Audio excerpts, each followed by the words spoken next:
एकदा 2 मिनिटं वाढून ती लागलीच नाही. आता काम काढलं नाही तुम्ही हा शोधत बघा. कवितेचं नाव कायच कळणार नाही. निवडून कसं येता, मंत्री कसं होता, पैसो कसं खाता, कायच कळणार. बरं माझ्यावर तुम्ही म्हणता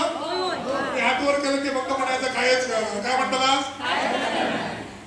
निवडून कसं येता, मंत्री कसं होता, पैसो कसं खाता, देव माणूस वाटलो, घोटाळ्यात कसं फसलो, तरी कोर्टात सुटलो, येतो म्हणता म्हणता मंत्री होता होता तरी पार कसं झालो, सर्व धर्म समभाव आदर्श होतो गाव, काढी लावणाऱ्याचं नाव कायच करणार नाही. वाचू येणार नाही, लिहून येणार नाही, सभेत बोलता काय, गरीब पोर शिकलो, नंबरात पास झालो, नोकरी कोण देतलो, चोर फिरता गाव, सावाक ठेवतात नाव, कोणाचे धरू पाय, उमेदवारांचं पडलो, त्याला तेच स्वभाव नडलो, आम्ही करूचा काय, बरे रस्ते फोडतात, खड्डे मारून शोधतात, काय मिळताना की नाही, अरे सभापती कोण, उचापती कोणाचे, सभा सुटतली कधी, मी तो आमचो चिडलो, नया पक्षात गेलो, कोकणचा पुढे काय, तुम्ही नुसते बसा, खाली बघून असा, पुढे होताना कसा, काहीच कळणार नाही, काहीच कळणार नाही, काहीच कळणार नाही. सगळ्यात जास्त महत्वाची सगळीच पदं आणि सगळ्या समित्या महत्वाच्या आहेत, पण अखिल भारतीय कोंकणी परिषद जी आठवी याच्यावर असा त्याचं मी महाराष्ट्राचं प्रतिनिधी म्हणून सतत 4 वेळा निवडा दिले. केंद्रीय अधिकारी असल्यामुळे त्याचा खूप अभिमान असा की आणि साहित्य अकादमी दिल्लीच्या सुद्धा मी 2 वेळा निवडून गेलोय तुमचं महाराष्ट्राचं प्रतिनिधी म्हणून. त्याशिवाय कोकण मराठी साहित्य परिषद केंद्रीय कार्यकारिणीवर 10-12 वर्ष असायची. 100 वर्ष झालेल्या श्री शिवाजी वाचन मंदिर तो विश्वस्त अध्यक्ष असेल, कितीतरी पदपिढे आणि कितीतरी संस्थेवर काम करते मी आणि बरेचसे मी सोडलंय मी आता कमिटी की एका रविवार 3 जणांची मीटिंग असल्यामुळे उगाच घेण्यात अर्थ नाही, तेवढे वेळ देऊ शकले नाही. तरी बऱ्यापैकी आता मुलगे धंदा सांभाळतात त्यामुळे मी थोड्याशा संस्थेला असेल, पण बऱ्याचशा संस्था मी आता कमी केलंय कारण वेळ मिळत नाही, मला लिहून वेळ मिळावा. त्यामुळे बरे लोकांनी विश्वास दाखवला आणि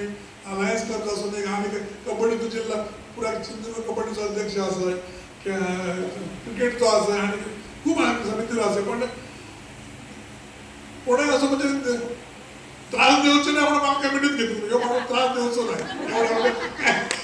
पैसे तर खाऊचंच नाही, त्रास द्यायचो नाही, त्याच्यामुळे धोको नाही, त्याला फायदाच असला. तर येताना आपल्या संस्थेने 4-5 जण आपल्या गाड्यात घालून येतो लोक, त्यामुळे सगळेजण मला संस्थेत घेऊन बघून मी कोणाला त्रास देत नाही आणि ज्यांना वेळ मिळाला तेवढा मी माझ्यापर्यंत काम करते. पण सगळ्यात महत्वाचे लोक विश्वास टाकतात या महत्वाचं. तसं आमचं परिचय होतो पण इतकं जवळचं परिचय नाही. आज 10 वर्ष झाली मी ह्या दुकानं ताब्यात घेतलं, त्या पेचात मी नाही होते अध्यक्ष होऊचा, कोकण मराठी साहित्याचे अध्यक्ष होता, मी आपलं सदस्य होते. ह्या माका पेचात घातलाच तुम्ही, म्हणजे मालवणचा ह्या म्हणजे पेचातच घातला आणि 10 वर्षात तुम्ही वर्षानंतर मेळाव्या घेतात, पुढचे सगळे कार्यक्रम करतात. आणि आज पालघरपासून जे 85 शाखा असत त्याच्यात तुमच्या ज्या मनातला होता ते मालवण शाखा आपल्या राज्यात पहिली पुरस्कार आणि झेंडर लागलो, तर तुम्ही ह्या झंगात माझ्या मागे कशा करा? मी आता केंद्रीय कार्यकारिणीवर 8-10 वर्ष असेल. मी सावंतवाडीवाले कुडाळवाले कार्यक्रम एवढंच करीत पेपरात देणं आणि मालवणारे कार्यक्रम करायचे, म्हणजे सगळे आम्ही पेपर पाहिजे आम्ही कार्यक्रम केले आपापल्या घरात केले, ते कार्यक्रम करून येतो आणि ह्या पेपरात मोबाईलवर त्याच्यावर सगळ्यावर नुसती शायनिंग भरत आणि आपलं अहवालात भरीत आमची मालवणात आम्ही काम करू. पण नंतर आम्ही बघितलं ठाकूर सरांचं बघितलं लेखनिक असतात सगळे असतात आणि नियोजनबद्ध म्हटलं वैशाली पंडित आमच्याकडे पहिले होते, पण ते तेवढे सक्रिय वेळेत देऊ शकत नाही. त्यामुळे ज्यावेळी नवीन मालवणचं तालुक्याचं अध्यक्ष निवडून ते कशाच घेऊन तयार नव्हते. आता बाहेर पडलं मी तुमच्या हे दाखवते आणि आतल्या दिलारी काढतो मालवणची तुमची राहा म्हटलं मालवणची तुम्ही आतला घेऊन जावं. मी म्हटलं आचरा घेते होतं आपल्याला दावा असेल पण तुम्ही काय बघा तुम्ही या घोगडा ताब्यात घ्या. आणि मी सांगतोय ध्यानी बनी नाही म्हणजे हो त्याच्यापेक्षा कितीतरी पटीने त्यांनी मालवण कोपर सांगतो त्यांच्या काही नाही पोचवलं. आज पुऱ्या जेव्हा मी जाते केंद्रीय समितीचं सदस्य म्हणून रत्नागिरी मांडूरला मिटिंगला काय त्या कामा सांगताना ऊर भरायला की सगळ्यापैकी आमचीच कामं जास्त असतात ना मालवणची. त्यामुळे ह्या ठरवलंय त्यापेक्षा कितीतरी पटीने हा गुजरात आणि कायम त्यांच्याशी नतमस्त राहून की घेत नाही होते कशाच घेणं होते ह्या माका नको. पण मी असं कसलोही प्रॉब्लेम असो तर मी तुमच्या मागे असेल काय वया आता सांगा पण तुम्ही या घ्यावा तर या सगळा सुतात चालताला आणि अपेक्षेपेक्षा कितीतरी तलाक नाही धावाक लागलाय असं टाळी वाजवा ना काही टाळी वाजवा हे सांगायचं लागतं या माझ्या तुमचं काय झालं या सगळ्या म्हणजे जुळा दिला आणि हा माणसाचं हृदय कसा असा औषधीचा का सांगतोय. कोरोना माहीत असेल ना कोरोना सगळे कामगारांनी आपल्याला पाठवलेले आज किती किती कामगार सगळे 350-400च्या वरती कामगार आणि ते जाऊ शकले ना तर त्यांच्यासाठी ह्या माणसानं शेड बांधली त्यांना भांडी घेऊन दिली त्यांना धान्य गेला आणि त्या माणसांना हय थांबवल्या रेल्वेतून पाठवत नाही. हो खरं कायदात्मक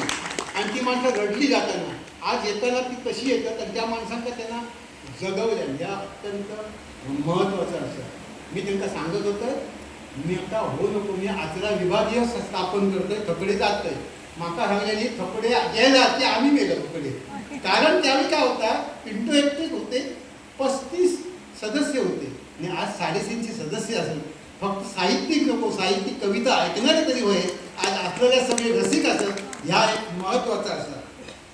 वास्तविक आज गुरु होतो तुमची मुलाखत घेऊ माझी नियुक्ती नाही होती. मी आज म्हणजे घरामध्ये सुरेश गावकर मला म्हणालो की सुरेश तू रात्रीवर झोपायचंच नाही खरोखर मी झोपात नाही असेल पण तातून सांगते माझ्या जवळ का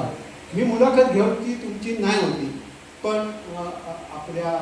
गुरु दामनकरांनी घ्यायची असं आमचं ठरलं काही कारणास्तव ती शक्य झाली नाही म्हणून मी तुमका ही देव केलं सांगायचा. आता मी मुद्द्यात येतं ह्याच्या बाहेर आजच्या तो तुम्ही हे कवितेचे लावले जावं कशी झाला तर ऐकण्याची हिंका माझ्या आयुष्यातला एक मोठा गुपिता पहिलाच तुमचं सांगतोय मी मला कोणालाच माहिती नाही फक्त माझ्या 2 मित्रांना माहिती होता. आचऱ्यातली धंदामाची जी बायको असा तिला पेसर ती राहायची आमच्या घराच्या मागे तिच्या मामाचं घर होतं आणि गुड फ्रायडे फक्त गुड फ्रायडे आमचं असतं 40 दिवस उपास होता गुड फ्रायडे होता. गुड फ्रायडे आमचं मोठं देव हा असतो चर्चमध्ये मोठी फेरी वगैरे गावातून मारतात आणि दुःखावर तयार करतात. गुड फ्रायडे आनंदोत्सव नसत नाही असं तो दुःखाचा दिवस हा पण सो बरे जाताना त्यांनी येशू नामकाम ह्या दिल्या त्यामुळे गुड फ्रायडे म्हणतात. त्यावेळी प्रत्येक वर्षी ती मुली मालवणात आपल्या मामाकडे यायची आई बहीण आणि मुली ती मुली यायची आणि चर्चमध्ये आमच्या मागच्या बाबत असल्यामुळे एवढी सुंदर आणि एवढं गावरात सौंदर्य कसं कवी म्हणायचं ना मला खूप मुली आवडायची. यायची वर्षातून एकदाच 1-2 दिवस ते माझ्या मित्रांना म्हटलं आई माझं लग्न करून बघतं कारण दोन्ही माझ्या बहिणीची लग्न करून झाली. मी फक्त 21 वर्षाचं होतोय जेवण करून घरात कोण नाही. आई सकाळीच जाय मासे खूप संध्याकाळी त्यामुळे घरात प्रॉब्लेम होतो आणि तोपर्यंत परिस्थिती आमची बऱ्यापैकी सुधारत होती. लग्न करून बघितलं मी माझ्या मित्रांना म्हटलं ही पोरी म्हणजे माणूस मनापासून असत आणि श्रद्धा असतात आणि त्या दृष्टीने प्रयत्न केलं तुमका कुठचीही गोष्ट मिळू शकता असं माझा ठाम विश्वास आहे. मी मातृभक्त असे पण त्याच्यापेक्षा देवावर माझी भयंकर श्रद्धा. मी आतापर्यंत जा मागलोय जा ता माका मिळाला त्यासाठी प्रयत्न नाही केले. तर ती दरवर्षी यायची. माझ्या मित्रांना जाऊन का म्हटलं की ही मुली अशी लग्नासुद्धा अशी मुली मिळाली तर मस्त म्हणजे मला वाटतं ते म्हणा मित्र तुझी आवशी कोण सांगतो आमचं काय माहित नाही. मी म्हटलं मी नाही सांगायचं तुम्ही सांगा नको कारण आवशिक दुखवत नका कायच करूचं नाही अशी सर्वजण बघा तुम्ही किती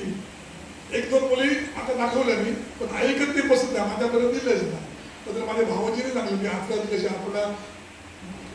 समोरच लहानाची मोठी झालेली मुली असं म्हणून ती मुली आई मला सांगितली अशी मुली आहे ती मुला दाखवतं का तर आई म्हणाली चला बरी तर या का ती 7वीपर्यंतच शिकली आहे.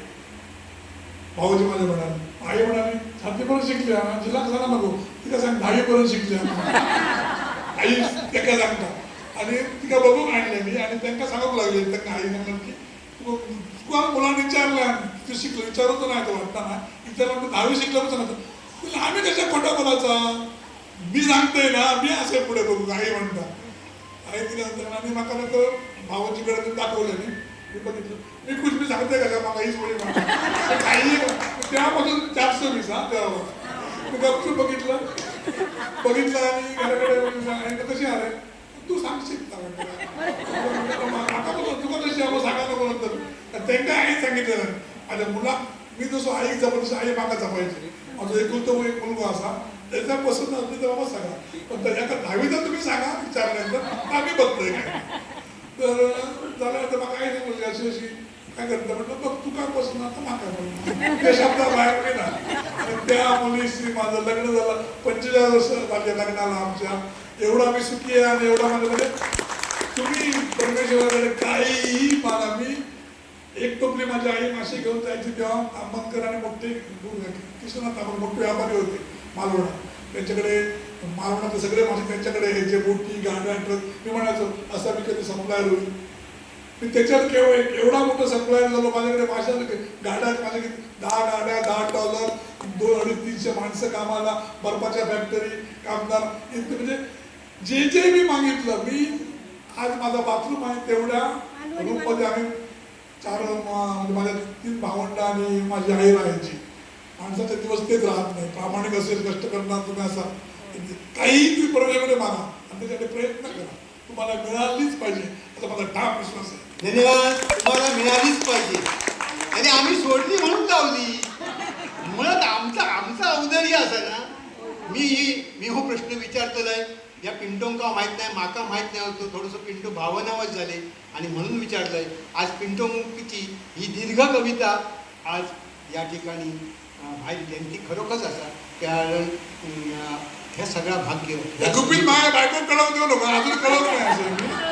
मी काय भ्रमात राहणार मी मागे होतो या कळलं मग आणखी मग ऐकायचं लागत नाही एवढं मोठं माणूस ऐकत नाही एवढं मोठं माणूस आपल्या अर्ध्या तासात ही मुलाखत आम्ही 3-1 मिनिटं झाली असतील त्यांनी सांगितले पण बायकोचा एवढं सांगण्याच्या तालात इल्लेलो असा त्याका मध्ये थांबवना ह्या पाप असा माझ्या आयुष्यात शिकवलेला म्हणून मी त्यांना थांबवत नाही एक सुंदर मुलाखत ऐकायला गावली आणि मी सहसा मालवणी सोडून जाऊक नाही हे मध्ये गेले ते इले आणि ह्याचं कारण ह्या आमच्या सुनंदाचा पहिला जेव्हा कविता संग्रह होतो आणि गंगाराम गवणकरांनी माका सांगितले